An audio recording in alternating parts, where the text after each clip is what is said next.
We are extremely pleased that you are here. Hi, Abraham. Back in 2007, I first had gotten into you, and I just went OCD and every day, all day, Abraham, and I got into my stream, and I started to just ride the wave, and then I began to manifest in big ways, telling all my friends would see, well, Billy, what's going on? I told them Abraham, right?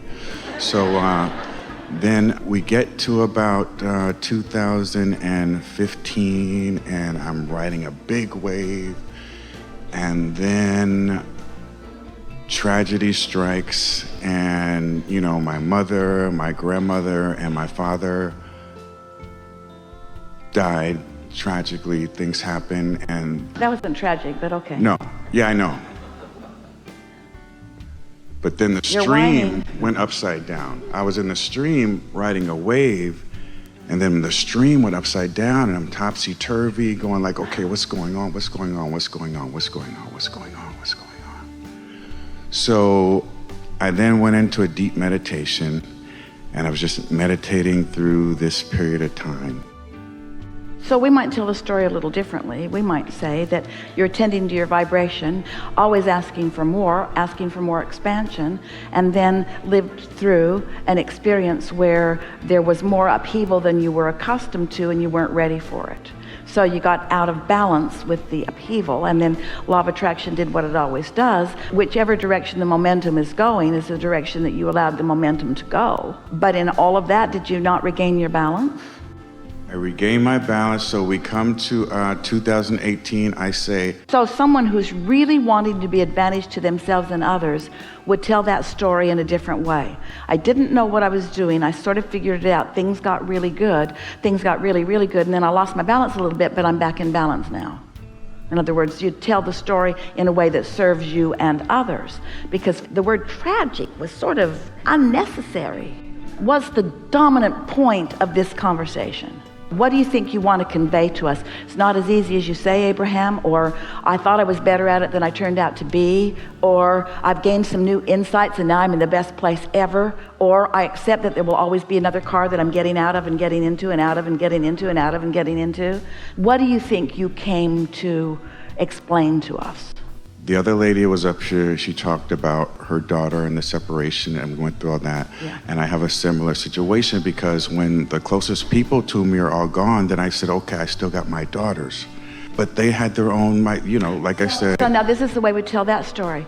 As I was erroneously letting my mother and those people sort of serve the place of my inner being, even though I'd learned about inner being, I was still sort of depending on others. And when they selfishly took off,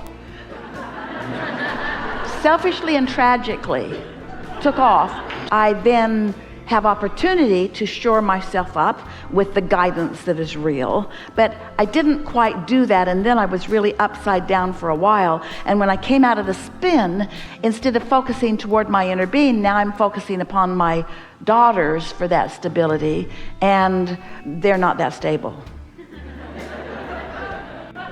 But I regained my footing, and I got back on my surfboard, and then I'm like, okay, now I'm recreating myself now. It's a new me going into a new era. But then I'm going, okay, you know what? With this separation and with them, and I was planning on leaving like my millions that Abraham helped me manifest to them, and I'm like, but with this level of disrespect, I don't feel like I want to leave them my millions. It's all right. It's all right. People change their wills all the time. No. This is really a wonderful conversation. So this level of disrespect, this is really a good conversation. So I'm not getting from them what I feel I should get from them. Fast forward, laying in bed, Esther, thinking sort of the same thing. And then realizing I'm not getting what I'm asking for with my words, but I am getting what I'm expecting with my vibration. The fit that you want to throw right now is that you've sort of trained yourself and others to believe that they should listen to your words. But when your words don't match your vibration, you know what's going to dominate? Your vibration. And what you're getting is always coming from that dominant vibration. You got to find a way to make your words and your vibration match. You got to find a way to bring from them what you want to get from them. What is it that you want from them? What would represent the respect that you want to get from them? Love. So when you have targeted them as being disrespectful of you, are you offering love? You're not offering love. In other words, it's like Esther standing at the baggage carousel and all the bags have come off and hers isn't there. The thing's going around and around and around and around, and now it's another flight and her bag still isn't there. And she's feeling worried. And then she thought, wait a minute, I can't be satisfied and worried at the same time. Which is it? Well, I want to be satisfied. And so I'm going to find a way of being satisfied around the bag issue. Because I can't get what I want when I'm worried, and you can't get what you want when you don't feel love or when you feel disrespected. You can't get love when what you are projecting, when what you're oozing is a feeling of being disrespected. You can't get love when you've come to the conclusion, you disrespecter, you should love me, you disrespecter. I want love from you, you disrespecter. I want love from you, and I want love from you right now, you disrespecter. Law of attraction says, But if you say, I love you, angel girls, and we've got so much that we've been doing and got to do, and my love for you is because I intend to love you, and I know my inner being loves you, and I know your inner being loves you, and love is the dominant vibration that I've been practicing, and I love you, I love you, I love you, I love you, I love you. You'll get love back when you love, and if you're not loving, you won't get love back. And you gotta stop saying, my words should bring me love. I want love from you. I want love and respect. I want love and respect. I'm not getting it, but I want love and respect. I want love and respect. I'm not getting it, but I want love and respect and love and respect. I'm not getting it. You're getting what you think you're getting, which isn't love and respect. You got to change it and stop giving them the power. Ooh, does that twist your brain into a knot? You want it to be about them because you want so much to be loved and respected that when you're not, you just can't believe that it's about you. But when you accept that it's about you and you train yourself not necessarily to be loved, but to love, well, I would love them if they respected me. The whole world's sort of doing that. If you'll do that, then I'll do this.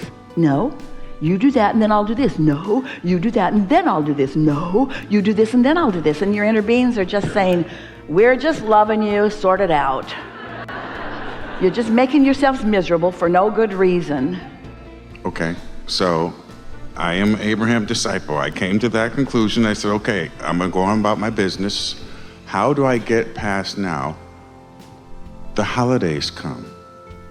People are with their kids. I got to fly off away from here, not go to gatherings from others because I feel pain, because I can't control their vibration or the relationship. I can let it go in love, but then how can I go? I don't see any evidence of that yet. It's a theory. It's possible that I might reach that place.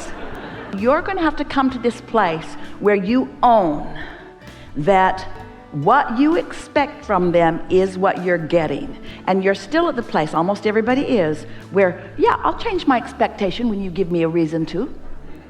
When you start behaving the way I need you to, then I'll change the way I perceive you. We say, that's not ever going to be the path. It's not what you know, it's not what your inner being knows, and it's not what you want to teach them. You are an unconditional offer of love. You love because it's your nature to love, not because they're lovable. And so where your crossways is, you'll say, I'll love them when they respect me, and I'll give them my millions when they respect me. And we say, if those are the stakes, then you might as well write them out of the wheel right now. The last thing that you want to do is control their behavior on the promise of millions. How awful is that? You don't want to control them on the basis of anything. You want to be in the vibration of love that is you And maybe you'll meet them there and maybe they won't, but if you stay steadily there, you'll meet them there. If you're offering a vibration, let's say you are the broadcaster from the radio tower and you've got a big tower and a big signal and you're blasting it out in the airways. Only those who turn their radios on and set their dial at your frequency are going to hear you. The tower doesn't say, got your radios on? Because we're not turning on our broadcaster until you've got your radios on. They send out bulletins. Everybody in the area, turn your radios on and set it to, and then we'll broadcast. They just broadcast. And because they're steady in their broadcast, then they pick up their audiences. Sometimes their audience stumbles across them. Sometimes their audience was just surfing around. They didn't even know they were looking for them, but they found something they liked there. Your inner being is always offering this vibration of love, which means sometimes if you're in the vicinity, you can hook up with it and you feel great.